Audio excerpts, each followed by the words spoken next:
So cold calling is one of the best ways to scale your agency, and we were able to scale to 6K per month with just using cold calling alone. So in this video, I'm going to show you the exact script that we used to completely fill our calendar. Now, so let me share my screen and let me walk you through exactly how we do it, right? So here is of course the IBD cold calling script. Now this script, the blue is of course what you're going to say, and the pink is what the prospect is going to say, right? Just as a role play situation. Now you need to have some core mindset ideas and systems when actually doing cold calling, because I know cold calling can be pretty painful, but it can be really, really simple and not as painful if you do it the correct way, right? So first, what you need to do is first you need to make sure that you're friendly and happy on the call, right? If you're angry, if you're sad, if you're someone who doesn't sound happy to be there, then it's gonna just go terribly for you. So you want to make sure you have the energy of positivity and happiness on the call before you even dial the first phone number.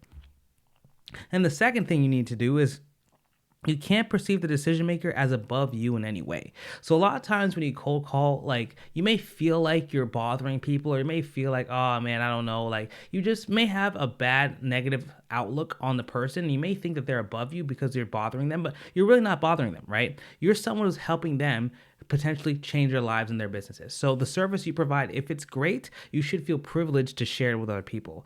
And the thing is, you got to understand as well, is these people are business owners as well. They're not better than you, right? They sell their own products just like you sell your own products. So never feel bad about cold calling someone. Now, if you keep like harassing them, it's a different story, but never feel bad cold calling someone and offering them a great offer to help them their businesses and their lives, right?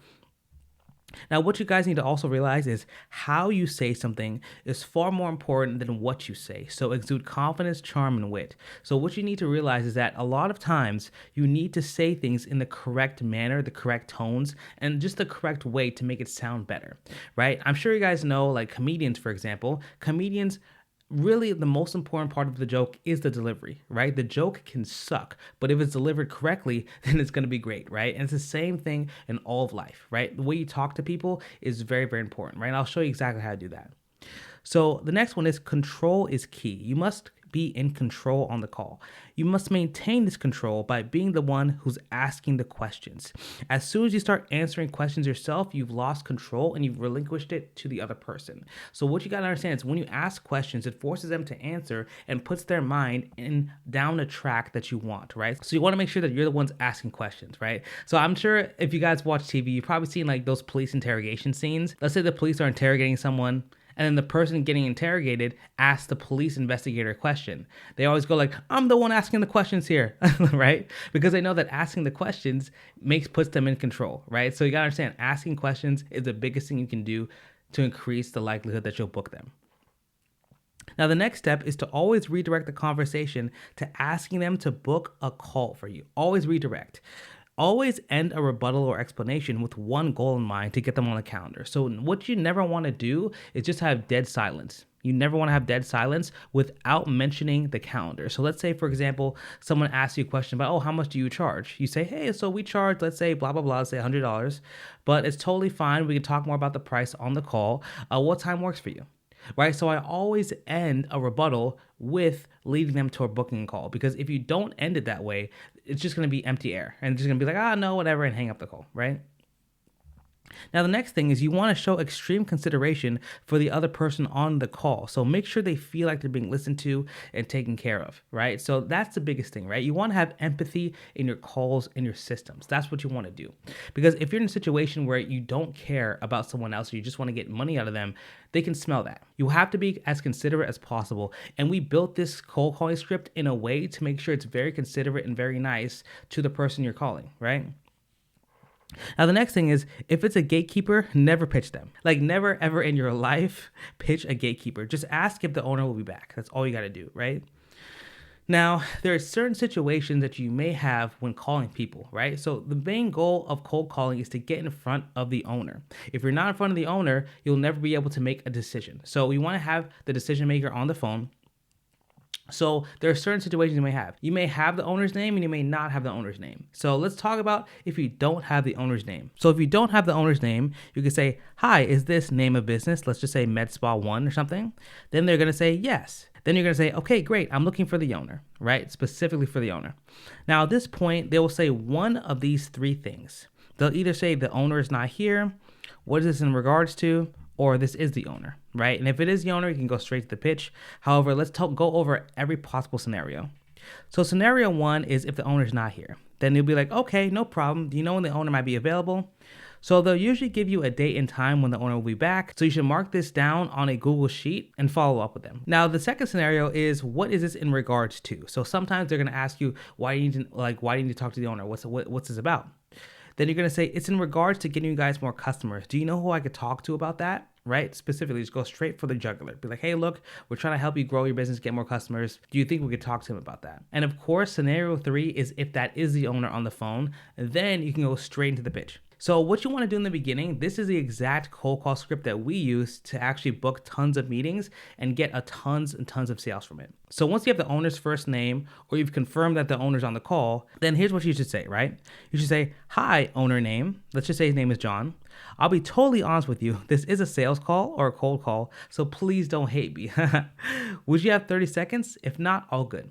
Right? So the reason why we say that is because it's very considerate to the other person. We're not trying to hide the fact that we're selling something. We're being completely, totally honest, and that puts people's guards down, right? If I just hopped into the pitch immediately, it's not good because it doesn't take into consideration the other person on the other line. So this has worked very, very well. Especially the part that says, please don't hate me, right? So if you say, please don't hate me, it's kind of funny. I've gotten a couple of laughs on the phone. I got a couple things like that. So it's very, very considerate. And at that point, they'll either laugh or they'll be like, you know what? I'll give you a couple minutes. I have time, right? Or they usually say things like, depends on what you're selling, right? So that's awesome. So you bought yourself another 30 seconds, right? Perfect. So then now you actually go through and explain your company and your offer. So you say, okay, great. Thank you. So my name is blank, your name, and our company has been working with the name of your niche across your general area. And basically what we're offering is blank, blank, blank. You're offering a guarantee. And if we don't get you that result, you don't pay for it. Does that sound like a fair deal? Right. That's basically what it is. So that's really, really awesome. So to give you an example, when we were scaling our agency, we focused on working with real estate agents and roofers. So I'm going to show you exactly how we did the cold calls specifically for this system. So we said, okay, great. Thank you. So my name is Zach and our company's been working with roofers all across Florida. And basically what we're offering is 10 roofing appointments in the next 90 days guaranteed. And if we don't give you that result, you don't pay us anything. Does that sound like a fair deal? Really? That sounds like a really good deal to someone because getting 10 appointments, confirmed appointments, is great on their calendar. So then usually they say something like, how does that work, right? If they say, I'm not interested, totally fine. We could hop off the call. But if they say, how does it work? Then you kind of break it down more. So this is a specific example of a different type of offer we had. We talked about having the AI system that engages people, brings people from the website, Instagram, things like that. But this is where you just explain your offer. And then always remember that I always end with prompting them to hop on a Zoom call. So I said, we can show you exactly how it works in a quick Zoom call. Do you have a quick 20 minutes later today or tomorrow? Very simple, right? So then usually they're going to say that sounds good, and then you actually want to book it on the calendar. Now, booking it on your calendar is very easy. We use Go High Level to book everything on our calendar. You just talk about the time, and of course, if it's a different time zone, make sure it's the right time zone. You get their email, their phone number, and you confirm that they got the text and the reminders on the call before you hop off the call. Because if you don't confirm that they got the text on the call, it's a lot less likely they'll show up. So that's basically the whole cold calling system. Now let's talk about the objections and rebuttals. So I'll be honest, when it comes to objections and rebuttals, there are two ways you can look at this. You could be a cold caller that focuses on volume and just gets as many cold calls in as possible, or you could take the more sniper approach and take less calls but fight harder on the call with people. Now, if someone's giving you a lot of trouble on the call, in my opinion, I would just say move on, because if they're a lot of trouble on a cold call, they're probably going to be a lot of trouble as a client too. But here are just a couple of different ways you can get around some small objections and get them on the call with you. So for example, if someone says, I'm not interested, you can say, yeah, I understand, but if I could bring you your offer, 10 new clients or whatever in your business per month, completely on autopilot, wouldn't that be something you want to hear for 20 minutes?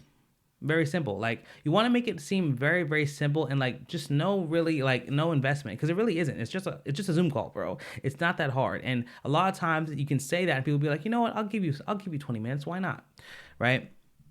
Now, a lot of times people say, send me an email or send me some more information. This is going to be your most important or biggest objection that you're going to get. I get that all the time, right? So this is exactly how you get over this one. So you can say, yes, of course, I can even do you one better. I'll send over an email with all of our information. And in that email, there'll be an option to schedule in a time with us if you're interested. To save your spot, I will need to get something on the books now though. Do you have a quick 20 minutes later this week?